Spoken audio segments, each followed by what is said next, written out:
Medina কেড়েছে অন্তর,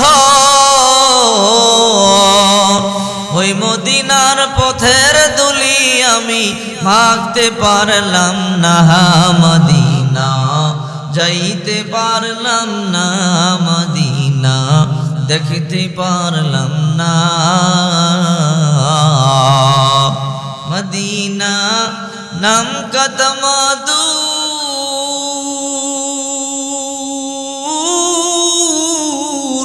Medina আর যে কত দূর,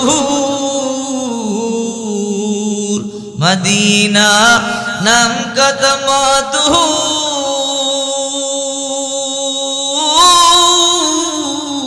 মদিনা আর যে কত দূর। পাখির ন্যায় ডানা থাকলে, পাখির ন্যায় ডানা থাকলে যেতাম মদিনায়, মদিনা যাইতে পারলাম না, মদিনা দেখিতে পারলাম না। মদিনা যাওয়ার আশা আছে না নাই? আল্লাহ আমাদের সবাইকে মদিনাতুল মুনাওয়ারা যাওয়ার তৌফিক দাও, সবাই বলে আমিন। আলহামদুলিল্লাহ, কুড়িরচর দরুর জামে মসজিদ নুরানি হাফিজিয়া মাদ্রাসার উদ্যোগে 2 দিন ব্যাপী 72তম বার্ষিক তাফসীরুল কুরআন মাহফিলের আজকের সম্মানিত সভাপতি, প্রথম দিন যিনি সভাপতিত্ব করছেন গুমস্তা মনিরুজ্জামান আনিস, সভাপতি কুড়িরচর দরুর জামে মসজিদ, আমেরিকা প্রবাসী। আল্লাহ পাক রব্বুল আলামিন ওনাকে নেক হায়াত দান করে, সবাই বলে আমিন। বিশেষ করে আমার শ্রদ্ধেয় সম্মানিত বড় ভাই, বাংলাদেশের মধ্যে যার মতো একজন যুগ্ম সচিব প্রয়োজন, আল্লাহ পাক রব্বুল আলামিন আমাদের ভাই মোহাম্মদ কি যেন ভাইয়ের নামটা ভুলে গেলাম, আব্দুল হালিম সাহেব, অত্যন্ত মোহাব্বত করে আমাকে, উনি মাঝে মাঝে আমাকে টেলিফোন করে। উনি অনেক ভালো মানুষ, একজন সৎ, একজন নির্ভীক মানুষ। আল্লাহ পাক ভাইজানকে আব্দুল হালিম সাহেবকে নেক হায়াত দান করে, সবাই বলে আমিন। এবং মঞ্চে উপবিষ্ট আমার শ্রদ্ধেয় সম্মানিত অতিথিবৃন্দ, হযরত উলামায়ে কেরাম, দূর দূরান্ত থেকে আগত আল্লাহ পাকের আশিকিন, জাকিরিন, শাকিরিন, মুহিব্বিন, মুরব্বান, ইসম, কলিজার টুকরা আমার যুবক বন্ধুগণ, স্নেহের সরু ভাই, পর্দার অন্তরালে অবস্থানতা শ্রদ্ধেয় সম্মানিত মা ও বোনেরা, আল্লাহ পাকের দরবারে অসংখ্য শুকরিয়া আদায় করছি যে আল্লাহ পাক আমাদেরকে দয়া করে মেহেরবানি করে পৃথিবীর সবচেয়ে দামি মজলিস কোরআন সুন্নাহর মজলিসে আমাদেরকে এনেছেন, বসার তৌফিক দান করেছেন। আমরা সকলেই জবান খুলে কালিমাত শুকর আদায় করে বলি আলহামদুলিল্লাহ। এই পৃথিবীর সবচেয়ে দামি মজলিস কোরআন সুন্নাহর মজলিস, এমন দামি মজলিসে আপনারা বসতে পেরে খুশি না বেজার? দেখেন, এই মজলিসে যে সে চাইলেই কিন্তু ঢুকতে পারে না, ঠিক কিনা জোরে বলেন? এই মজলিসে আল্লাহ পাক যাকে পছন্দ করেন, যাকে মহাব্বত করেন, যাকে ভালোবাসেন, কেবল তাকেই আল্লাহ তাআলা গুনাহ মাফের জন্য জান্নাতি মেহমান বানাবে বলেই এই রকম দামি মজলিসে বসার তৌফিক দান করেন। সকলে বলি আলহামদুলিল্লাহ। যারা এখনো বাহিরে ঘোরাফেরা করতেছেন, আমি অনুগ্রহ করে বলবো আপনারা সবাই মজলিসের ভিতরে চলে আসেন। আমি যে আপনাদেরকে সালাম দিয়েছি, অনেকে কি রাগ করছেন? অনেকে সালামের জবাব দেন নাই, ঘটনা কি? সালামের জবাব দেয়া কি বলেন তো? আমি যে আয়াতটা তেলাওয়াত করেছি, এই আয়াতে আল্লাহ পাক রব্বুল আলামিন বলেন, লাকাদ কানা লাকুম ফি রাসূলিল্লাহি উসওয়াতুন হাসানাহ, তোমাদের জন্য উত্তম আদর্শ, উত্তম নমুনা, উত্তম মডেল রয়েছে একমাত্র বিশ্বনবী মুহাম্মদুর রাসূলুল্লাহর ভিতরে। সুবহানাল্লাহ বলেন।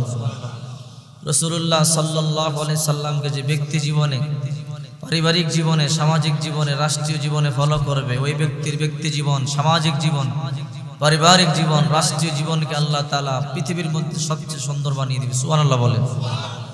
রাসূল বললেন, তোমরা সালাম দিবে, আর সালাম দিলে সালামের জবাব দিবে। কারণ রাসূল করিম সাল্লাল্লাহু আলাইহি সাল্লাম বলেন, কোন ব্যক্তি যদি সালামের আমল করতে পারে, আল্লাহ তাকে জান্নাতের মেহমান বানায় দিবে। রাসূল করিম সাল্লাল্লাহু আলাইহি ওয়াসাল্লাম বলেন, মান সাল্লামা 40 রাজুলান ফি জামাতিনা ফুরাদা লাইলা ওয়া নাহারা মা তাযালিকাল ইয়াউম দাখুলাল জান্নাহ। আল্লাহু আকবার বলেন।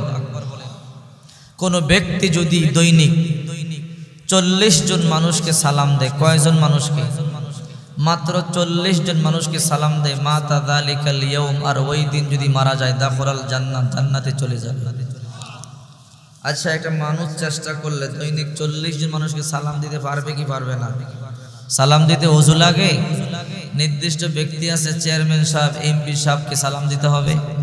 সালাম এমন এক আমল, নির্দিষ্ট ব্যক্তি নাই, নির্দিষ্ট জায়গা নাই, নির্দিষ্ট সময় নাই। একজন মুমিন মুসলমানকে যেটাই খুশি, মাঠে ঘাটে অফিস আদালত যেটাই খুশি সালাম দিতে পারবে কি পারবে না? এই জন্য দৈনিক 40 জন মানুষকে সালাম দিতে পারবেন? রাসূল বলেন, যদি কোনো ব্যক্তি দৈনিক 40 জন মানুষকে সালাম দেয় আর যদি ওই দিন মারা যায়, আল্লাহ তাকে জান্নাতের মেহমান বানায় দিবে। এক নম্বর আমল হলো প্রতিদিন 40 জন মানুষকে সালাম দিবেন, দিন রাতে মিলায়া। যদি দিতে পারেন, দোকানের সামনে 10 জনকে পাইছেন, আসসালামু আলাইকুম ওয়া রাহমাতুল্লাহ, 40 থেকে 10 জন চলে গেল, কয়জন বাকি আছে? 30 জন। আবার একটু সামনে গিয়ে আরো 5 জনকে পাইলেন, আসসালামু আলাইকুম ওয়া রাহমাতুল্লাহ, 10 5 15 জন চলে গেল, কয়জন বাকি আছে? এরকম গনে গনে দিতে পারবেন কি পারবেন না? যদি পারেন, যদি ওই দিন মারা যান, আল্লাহ আপনাকে জান্নাতের মেহমান বানাবে, বিশ্বাস রাখতে পারেন। 2 নম্বর আমল, রাতে যখন ঘুমাবেন ওযু করে ঘুমাবেন। কি করে ঘুমাবেন? রাসূল করিম সাল্লাল্লাহু আলাইহি ওয়াসাল্লাম বলেছেন, ইযা আতাইতা মাদজাকা ফাতাওয়াদ্দা উজুকা লিস-সালাত সুম্মা তাজি আলা শিক্কিকাল আইমান। আমার উম্মতেরা, রাতে যখন তোমরা ঘুমোতে যাবে, নামাজের মতো ভালো করে ওযু করে ডান কাঁধ হয়ে শুয়ে পড়বে। সাহাবায়ে কেরাম বলল, ইয়া রাসূলুল্লাহ, ওযু করলে কি হয়? রাসূল করিম সাল্লাল্লাহু আলাইহি ওয়াসাল্লাম বললেন, তাহিরু হাদিল আজসা তাহারাকুমুল্লাহ, যে ব্যক্তি ওযুর মাধ্যমে পবিত্রতা অর্জন করে, আল্লাহ তাকে পবিত্র মানুষ বানিয়ে দেয়। রাসূল করিম সাল্লাল্লাহু আলাইহি ওয়াসাল্লাম বলেন, কোন ব্যক্তি রাতে যদি ওযু করে ঘুমায়, ফা ইন্নাহু লাইসা মিন আবদিন ইয়াবিতু তাহিরা ইল্লা বাতা মাহু ফি শি'রিহি মালাকুন, তার মাথার কাছে আল্লাহ একজন ফেরেশতাকে বসিয়ে দেয়। ওযুকৃত ব্যক্তি ফজর পর্যন্ত ঘুমায়, ফেরেশতা ঘুমায় না, তাকে পাহারা দেয়। কিসে থেকে পাহারা দেয়? যত ধরনের বিপদ আছে, রাতে কোনো বিপদ আপনাকে আক্রমণ করতে পারবে না। হার্ট অ্যাটাক হবে না, স্ট্রোক হবে না, ক্যান্সার হবে না, প্যারালাইজড হবে না, আপনার ঘরে আগুন লাগবে না। সমস্ত মুসিবত থেকে নিরাপত্তা দেওয়ার জন্য আল্লাহ একজন ফেরেশতাকে ফজর পর্যন্ত পাঠিয়ে দেয়। আল্লাহু আকবার বলেন।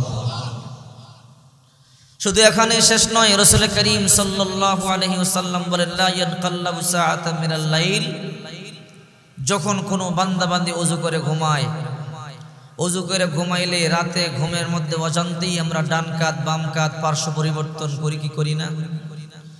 যতবার ডান কাঁধ আর বাম কাঁধের পার্শ্ব পরিবর্তন করবেন, ফেরেশতা তখন দোয়া করে, আল্লাহুম্মা ইল্লা ক্বালা আল্লাহুম্মা গফির লি আবদিকা ফা ইন্নাহু বাতা তাহিরা, আয় আল্লাহ, আপনার বান্দা ওযু করে ঘুমাইছে, তার পবিত্রতা অর্জন করেছে, গুনাহগুলো মাফ করে দেন। আল্লাহ পাক বলে, ফেরেশতা যাও, গফিরুল্লাহু, তাকে মাফ করে দিলাম। রাতের বেলা ওযু করে ঘুমাইলে লাভ আছে না নাই? এরপর রাসূল করিম সাল্লাল্লাহু আলাইহি সাল্লাম বলেন, মা মিন মুসলিমিন ইয়াবিতু আলা তুহুরিন সুম্মা তাআরু মিনাল লাইল, রাতের বেলা ওযু করে ঘুমাইলে যদি তোমাদের ঘুম ভেঙে যায়, রাত 2টা বাজে ঘুম ভাঙতে পারে, রাত 3টা বাজে ঘুম ভাঙতে পারে, রাত 4টা বাজে ঘুম ভাঙতে পারে। কিসের জন্য? যে কোনো কারণে ঘুম ভাঙুক না কেন, টয়লেট করবার জন্য ঘুম ভাঙতে পারে, ওযু ইস্তেঞ্জা করবার জন্য ঘুম ভাঙতে পারে, অথবা কম্বল কাঁথাটা গায়ে দেওয়ার জন্য, লাইট অন অফ করবার জন্য, ফ্যানের সুইচ অফ করবার জন্য ঘুম ভাঙতে পারে। জাজ নট ম্যাটার, যে কোনো কারণে যদি ঘুম ভাঙে, তবে যদি ওযু করে ঘুমান। ওযু ছাড়া যে ঘুমায় তাকে বলছি না। রাসূলুল্লাহ বলেন, ওযু করে ঘুমাইলে রাতে যদি কোনো কারণে তোমাদের ঘুম ভাঙে, একটু কষ্ট করে একটু জিকির করবা, ফায়াযকুরুল্লাহ। সাহাবায়ে কেরাম বলে, হুজুর ওই সময় জিকির করতে কি ওযু লাগবে? বলল, না, ওযু লাগবে না, শুধু একটু জিকির করবে। বলে, কোন জিকির? যেটা তোমার কাছে সহজ মনে হয়। শুধু সুবহানাল্লাহ সুবহানাল্লাহ বলতে পারো, আলহামদুলিল্লাহ বলতে পারো, অথবা আল্লাহু আকবার বলতে পারো, লা ইলাহা ইল্লাল্লাহ শুধু বলতে পারো। 2 মিনিট, আধা মিনিট, 1 মিনিট, এতটুকুন সময় জিকির করবা। সাহাবায়ে কেরাম বলল, নবীজি তারপর? বলল, ওয়াসআলুল্লাহ খায়রাম মিনাদ দুনিয়া ওয়াল আখিরা ইল্লা আতাহু ইয়া, হাত তুলে ওই সময় আল্লাহর কাছে জিকির করিয়া যা চাইবা আল্লাহ তোমাকে তাই দিয়ে দিবে। সুবহানাল্লাহ। মুসলমানের সন্তান 1 ঘন্টা বয়ান করলে একটা আমল দিতে পারি না? কথা বলেন ঠিক কি না? কি বাড়িতে নিয়ে যাবেন? বয়ান শুনে নিয়ে যাবেন কি? নিয়ে যাবেন, দৈনিক কয়জন মানুষকে সালাম দিব? কথা বলেন। 40 জন মানুষকে সালাম দিতে পারলে আপনি আমল কম করেন, আপনি এই এলাকার কুড়ির চরে আপনি মাছ ধরতে পারেন, আপনি মজদুরির কাজ করতে পারেন, রিক্সা ভ্যান চালাতে পারেন। আল্লাহর কসম করে বলি, আপনি এই দুনিয়া 10 দুনিয়ার সমান জান্নাতের মালিক হয়ে যাবেন যদি দৈনিক 40 জন মানুষকে সালাম দিতে পারে। 2 নাম্বার, আমাদের চাহিদার কোনো শেষ নাই। ছেলে দরকার, মেয়ে দরকার, বিদেশের ভিসা দরকার, রোগাক্রান্ত, বিপদ থেকে মুক্তি চাই, অসুস্থ, সুস্থতা চাই। কার কাছে চাও? রাতে ওযু করে ঘুমাবেন। রাসূল বলেন, ওযু করে ঘুমাইলে ঘুমটা ভাঙতে দেরি, একটু জিকির করে দোয়া করবা, যা চাইবা আল্লাহ তোমাকে তাই দিয়ে দিবে। ভালো চাকরি দরকার আপনার, এই নিয়ম পদ্ধতি করেন, হয়ে যাবে। ছেলে হচ্ছে না, এই নিয়ম পদ্ধতি অবলম্বন করেন। মুসলমানের সন্তান 60 বছর বয়স হয়ে গেছে, এমনও মানুষ আছে এখনো পর্যন্ত একদিনই আমলটা করে নাই। কথা বলেন ঠিক কিনা? একদিন আমলটা করে না এমনও সন্তান আছে। এখন বলতে পারেন, হুজুর আমি মুরব্বী মানুষ, গরম পানি করবার ব্যবস্থা আমার নাই, গরম পানি করে ওযু করার ক্ষমতা আমার নাই। আপনি গ্রাম এলাকার মানুষ, সহজ পদ্ধতি শিখায়া দেয়। রাত্রে যখন ঘুমোতে যাবেন, 2টা হাত মাটির মধ্যে এরকম লাগাবেন, লাগিয়ে হালকা ঘষা দিয়ে এরকম মুখটা একটু মুছে দিবেন। এই হাত বাম হাত দিয়ে ডান হাতটা মুছে দিবেন, আর ডান হাত দিয়ে বাম হাত মুছে দিবেন। আপনার ওযু হয়ে গেল। সুবহানাল্লাহ বলেন। আপনি পবিত্র হয়ে গেছেন। যারা ঠান্ডা পানি দিয়ে ওযু করতে কষ্ট হয়, এরপর এতটুকুন আমল আমি শিখাই দিয়ে গেলাম। এতটুকুন করে ঘুমাবেন, রাতে ঘুম ভাঙলে 100 বার সুবহানাল্লাহ বা আলহামদুলিল্লাহ আল্লাহু আকবার বলতে পারবেন না? পয়লা আল্লাহর দরবারে একটা চাবেন, ইনশাআল্লাহ নিয়ত সহি হলে আল্লাহ আপনাকে দিতে বাধ্য। আমার রাসূল এই নিয়মে চাইতেন, আল্লাহর রাসূলকে আল্লাহ নিয়ম পদ্ধতি শিখাই দিয়েছে। সুবহানাল্লাহ। এই আয়াতটা আমি তেলাওয়াত করেছি আপনাদের সামনে, তোমাদের জন্য উত্তম আদর্শ, উত্তম নমুনা মুহাম্মদুর রাসূলুল্লাহর ভিতরে। লাকাদ কানা লাকুম ফি রাসূলিল্লাহি উসওয়াতুন হাসানাহ। তোমাদের জন্য উত্তম মডেল রাসূল মুহাম্মদুর রাসূলুল্লাহ, তাকে ফলো করো, তুমি জীবনে সফল হয়ে যাবে, কামিয়াব হয়ে যাবে। রাসূল করিম সাল্লাল্লাহু আলাইহি সাল্লাম ফালাম্মা হাজারান নবী মিন মক্কা ইলাল মদিনা ফাইন তাফাতিন নবী ইলাইহা মাররাতান বা'দা মাররা ফাফাদাত আইনাহু বিদ্দুমু। রাসূলুল্লাহর জীবনে সবচেয়ে কষ্টের মুহূর্তের মধ্যে একটা মুহূর্ত ছিল হিজরতের রাত। যেই মক্কায় আল্লাহর হাবিব জন্মগ্রহণ করেছে, যেই মক্কায় বাবা ছিল, মা ছিল, দাদা ছিল, দাদি ছিল, ঘর ছিল, বাড়ি ছিল, সহায় সম্পত্তি ছিল, মক্কার অলিতে গলিতে আল্লাহর হাবিব ঘুরে বেড়াইছে। সেই মক্কা ছেড়ে যেদিন আল্লাহ রাসূল সাল্লাল্লাহু আলাইহি সাল্লাম হিজরত করে মদিনাতুল মুনাওয়ারা যায়, ফাইন তাফাতিন নবী ইলাইহা মাররাতান বা'দা মাররা। আল্লাহর হাবিব এক কদম মদিনার দিকে যায় তো আরেক কদম লাফ দিয়ে মক্কার দিকে চলে আসে। বাইতুল্লাহর গিলাফদের অজরে কাঁদতেছিলেন আর বলতেছিলেন, রে বাইতুল্লাহ, তোকে ছেড়ে যাই, জানি না আবার কবে দেখা হয়। নবীজি কাঁদতে কাঁদতে ফাফাদাত আইনাহু বিদ্দুমু, চোখগুলো টপ টপ করে পানি ঝরতেছিল। একদিন নয়, 450 কিলোমিটার জায়গা, 14 দিন 14 রাত পায়ে হেঁটে হেঁটে আল্লাহ রাসূল মদিনা থেকে, মক্কা থেকে মদিনায় গেলেন। মদিনায় যাওয়ার পরে আল্লাহর হাবিব এতটুকুন পর্যন্ত হাতে নাস্তিনটা উঠে বলে, হে মদিনাবাসী, দেখো মক্কার লোকেরা আমাকে কত মার মেরেছে, আমি মক্কায় থাকতে পারি নাই, তায়েফে গিয়েছিলাম, তায়েফের বালকেরা আমাকে পাথরের আঘাতে ঝাঁঝরা করে দিয়েছে, আমি তায়েফেও থাকতে পারি নাই, তোমাদের মদিনায় এসেছি। এই দুনিয়ায় আমার মা নাই, এই দুনিয়া আমার বাবা নাই, এই দুনিয়া আমার দাদা নাই, দাদি নাই, তোমরাও কি আমাকে মারবে? যদি তোমরা আমাকে মারো, এই 2 চোখ দিয়ে যেদিকে দেখি সেদিকে চলে যাব। মদিনার লোকেরা পদুত্তরে বলেছে, ইয়া রাসূলুল্লাহ, আমরা মক্কা আর তায়েফবাসীর মতো আপনাকে কষ্ট দেব দূরের কথা, আমরা তো আপনার জন্য জীবনটা বিলায়া দিব। আল্লাহর হাবিব তখন আশ্বস্ত হয়ে বললেন, ইয়া আইয়ুহান নাস, হে লোক সকল শোনো, 4টা কাজ যদি তোমরা করতে পারো তাহলে তোমরা মরতে দেরি হবে, জান্নাতে ঢুকতে দেরি হবে। সুবহানাল্লাহ। আমার প্রতিটা বয়ানের পিছনে পিছনে শিক্ষা বের হবে, আপনারা কথাগুলো খেয়াল করে শুনবেন।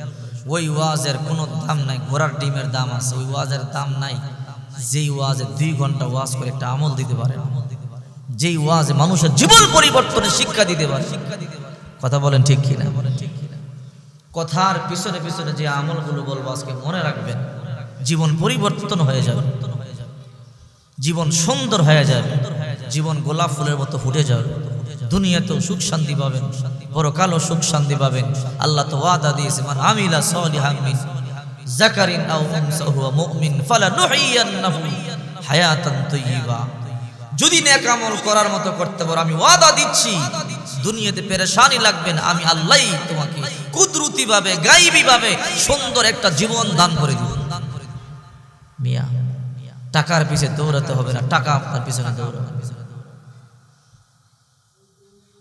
এই জন্য আমল বেশি বেশি করতে হবে, আল্লাহর হুকুম মতো চলতে পারলে দেখবেন জীবন পরিবর্তন হয়ে যাবে। রাসূল বলল, হে লোক সকল শোনো, আফসুস সালাম, একে অপরকে সালাম দাও। এক নম্বরে বললেন চারটা কাজ করলে জান্নাতে যাবে, এক নম্বর আফসুস সালাম। এই সালামের কথা বললাম, যে ঘরে যত বেশি সালামের আদান প্রদান হবে ওই ঘরে তত বেশি শান্তি রহমত বর্ষিত হবে। যেই সমাজে যত বেশি সালামের আদান প্রদান হবে ওই সমাজে তত বেশি শান্তি বর্ষিত হবে। রাসূলুল্লাহর হাদিস এটা, সুবহানাল্লাহ। দুই নাম্বার, ও আতিউমুত তাআম, অনাহারীদেরকে খাদ্য দিবা। যখন কোনো গরিব কোনো মিসকিন তোমার দরবারে আসবে তাকে তুমি খালি ফিরাইয়া দিও না, তুমি যতটুকুন পারো তাকে দাও। যদি তুমি কিছু দিতে না পারো, মাথার তালুতে হাতটা বুলাইয়া দাও, হাতের তালুতে যতগুলো পশম লাগবে ততটা নেকি আল্লাহ তোমার আমলনামায় দিয়ে দিবে। এক নম্বরে সালাম দাও, দুই নম্বর অনাহারীকে খাদ্য দাও, তিন নম্বরে ওয়াসিলুল আরহাম, আত্মীয়তার সম্পর্ক বন্ধন মজবুত করো। আজকে আত্মীয়তার সম্পর্কের মধ্যে ফাটল আর ফাটল। এমনও ভাই আছে বোনকে 10 বছর বোন বলে ডাকে না, এমনও ভাই আছে, এমনও সন্তান আছে মাকে 10 বছর মা বলে ডাকে না। আল্লাহ কসম করে বলি তুমি জাহান্নামে, তুমি জাহান্নামে যাও। রাসূল লাল কালি দিয়ে দাগ দিয়ে গেছে, লা ইয়াদখুলুল জান্নাতা কাতিউন, আত্মীয়তার সম্পর্ক ছিন্নকারী জাহান্নামে যাও। ওই মিয়া, একটা গোটা একা মসজিদ বানিয়ে দিলে কি হবে? একা একটা মাদ্রাসা বানিয়ে দিলে কি হবে? আপনার রং রোডে চলছেন, আপনি গাড়ি কিনছেন 1 কোটি টাকা দিয়ে, কিন্তু রাস্তা চিনেন না, সেই গাড়ির মূল্য নাই। আপনার টাকা আছে, মসজিদ বানায় দিছে, মায়ের সাথে সম্পর্ক ভালো না, বাবার সাথে সম্পর্ক ভালো না, বোনের সাথে ভালো না, ভাগিনা ভাগিনীর সাথে ভালো না, আপনি রং রোডে চলছেন, আপনার কপাল পোড়া, আপনি জাহান্নামী। আমার রাসূল বলে দিয়েছে, পারলে উল্টায় দেখান, আমি ফতোয়া দিয়ে গেলাম। যদি আপনি আপনার মাকে কষ্ট দেন, আপনার বোনকে কষ্ট দেন, আত্মীয়তার সম্পর্ক ছিন্ন করেন, আপনি জাহান্নামে যাবেন, এটাই চূড়ান্ত। রাসূল বলল 4 নাম্বার, ওয়াসাল্লু, নামাজ পড়ো, ওয়ান্নাসু নিয়ামুন, মানুষ যখন ঘুমায় থাকে এই 4 কাজ যদি করতে পারো, জান্নাতের যে দরজা দিয়ে খুশি ওই দরজা দিয়ে জান্নাতে ঢুকে যাবে। সুবহানাল্লাহ বলো। জান্নাতে যে দরজা দিয়ে খুশি সেই দরজা দিয়ে জান্নাতে যাওয়া সাধারণ কথা নয়। এই 4 কাজ যে করতে পারে, আমাদের সমাজে বর্তমানে সম্পর্ক একেবারেই খারাপ অবস্থা। মেহমান আসলে মন খারাপ করে, কথা বলেন ঠিক কিনা? যদি বাড়িতে মেহমান আসে, রাসূল বলে মেহমানের কদর করলে আল্লাহ তার রিজিক বাড়ায় দেয়, হায়াত বাড়ায় দেয়। সুবহানাল্লাহ। আর সম্পদ বন্টনের ক্ষেত্রে তো অবস্থা খারাপ, মেয়েরে সম্পদ কম দেয়, কথা বলে ঠিক কিনা? আল্লাহর কসম করে বলি, আপনার মেয়েকে আপনি জন্ম দিয়েছেন, আপনার ছেলেকে আপনি জন্ম দিয়েছেন, 1 বিঘত সম্পদ যদি আপনার মেয়ের পাওনাটা আপনি ইচ্ছে করে কম দেন, আপনি জাহান্নামে যাবেন। আপনি প্রতি বছর হজ করলে জাহান্নামে